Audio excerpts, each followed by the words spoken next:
waaw man maa ngi tudd Yatma Diouf bon entrepreneur laa ci Thiès bon donc formation bi ñu sol bi ma njëkk amal mooy su ma ko teeloon xam il y a 20 ans du ma dugg sax ci créer entreprise. comme lay créer. ah damay nekk man cote di def di jënd di jaay cote def comme jàllu këriñ bi wala comme jaay ko caaf bi wala comme kii noonu la fa laay yem su ma ko xamoon fa laay yem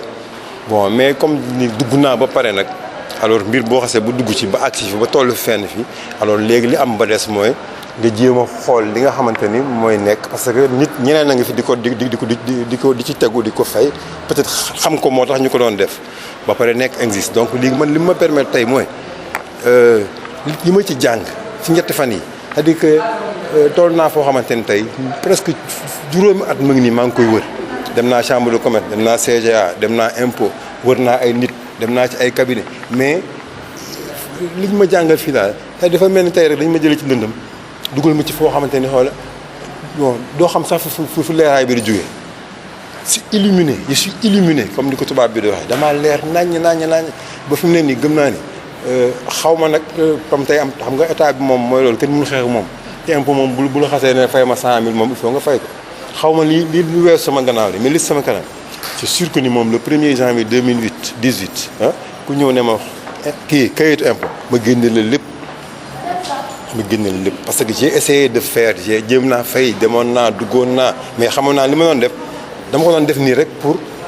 peut-être jéem a def effort mais desoon na lu bari te tey formation bi wane na ko. loolu ñàkk xam ko. waaw donc vraiment xëy na li may wax gars yi daal balaa kenn dugg ci entreprise balaa nga dugg ci entreprise na nga lijjanti ba gis monsieur Lo bi wala nga dem ADPME wala nga dem chambre de commerce ñu wan la lan nga mooy charte yi nga xamante ni mooy tegu ci parce que fiscalité ak impôt moo yor lépp luy dox ci àdduna ba pare nga soog a nag dugg parce que am na yu ñetti yoon a ngi ci te ñetti yoon yëpp bu li ngay yëngatu war na la ko mën a permettre nga def li ngay yëngatu ne war na mën nga cee ne di ko fay ba pare di dund gu seer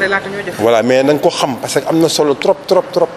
loolu am na solo trop donc formation bi daal vraiment je dis que ni c'est venu bi mu moment bi mu ñëw mooy l'idéal yàlla na nekk yeneen ñu topp nag. parce que secteur ngay yëngu. man maa ngi ci nettoyage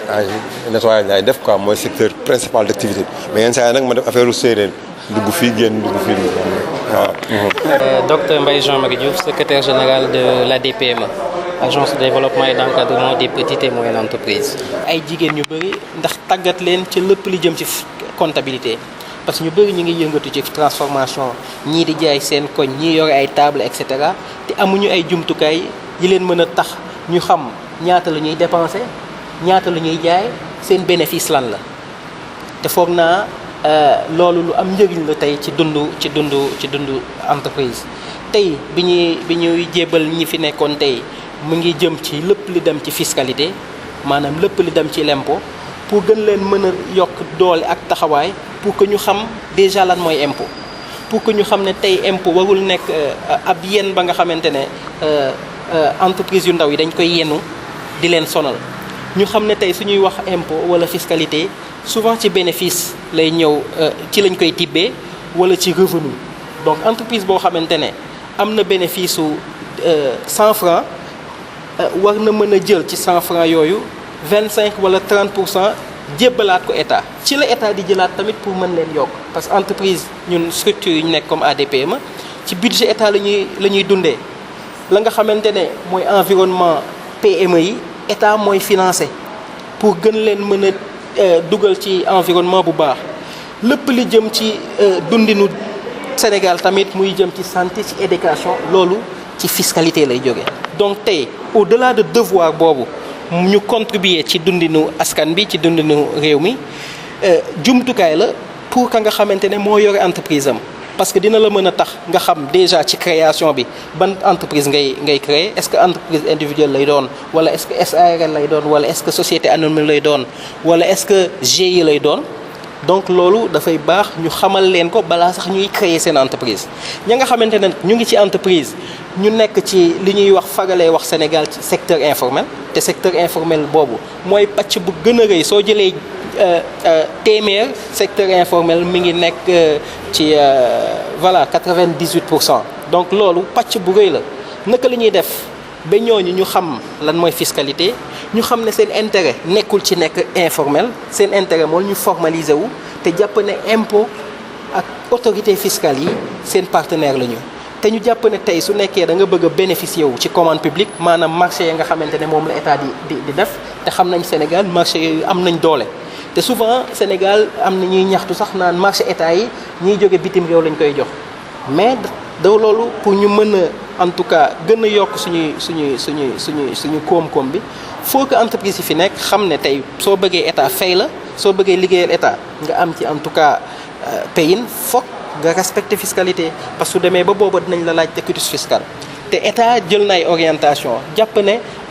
40% ci suñu commande publique war na mën a jëm ci suñu entreprise yi suñu PME yi mais loolu mi ngi lalu ci kaw PME yi nekk en règle te foog naa session yi ñu leen di defal nii te ci ay méthodes yoo xamante ne ñoom dinañ ko mën a comprendre parce que ak suñu formateurs yi fi nekk soxla woo am benn bac plus 4 pour que nga mën ko comprendre parce que dañuy dund ak ñoom la nga xamante ne moom la ñuy gis chaque jour donc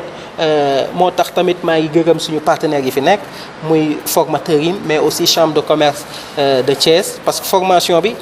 ni may waxee ak yéen nii ñu ngi koy def Kaolack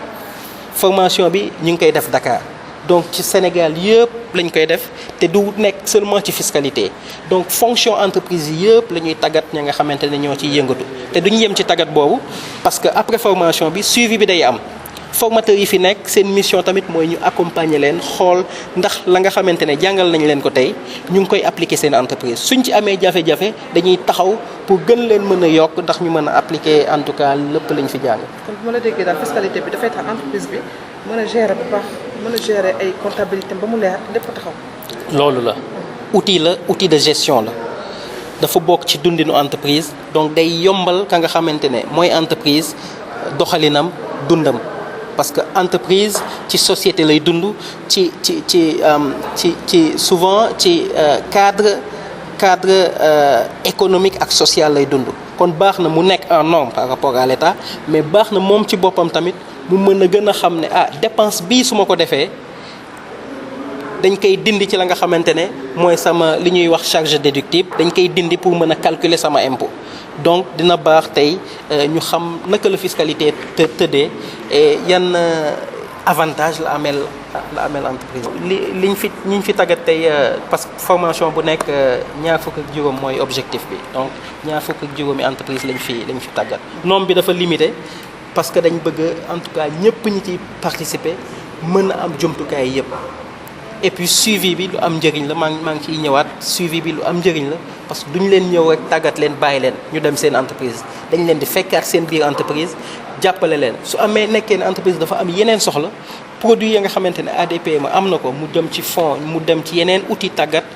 ADPME day taxaw pour mën leen ko jébbal ci anam yu gën a baaxee. Voilà, moi c'est Madame Sow, Ndeye Binta Ndiaye, je suis conseillère en développement des entreprises à la Chambre de commerce de Thiès. waa entreprise dañoo ragal impôt et domaine dañoo ragal fay seen taxe te loolu dafa bokk ci dundu entreprise moo tax chambre de commerce bëgg képp kuy liggéey ci sa entreprise nga xam lan mooy impôt et domaine nga xam lan mooy impôt et taxe nga di ko fay de façon régulière pour que booy ut kayit nga bañ a jànkonteel ak ay jafe-jafe te chambre de commerce comme établissement public la day baax mu liggéey ak agence de l'État yi comme ADPME ak service déconcentré de l'État yi parce que chef d'entreprise yi il n'est pas dit forcément que dañuy mën a def comptabilité kon bu ñuy liggéey chambre de commerce teg na lu mel ni centre de gestion agréé nga xam ne ñoom mënuñu ñëw indi seen jumtukaay ñuy liggéey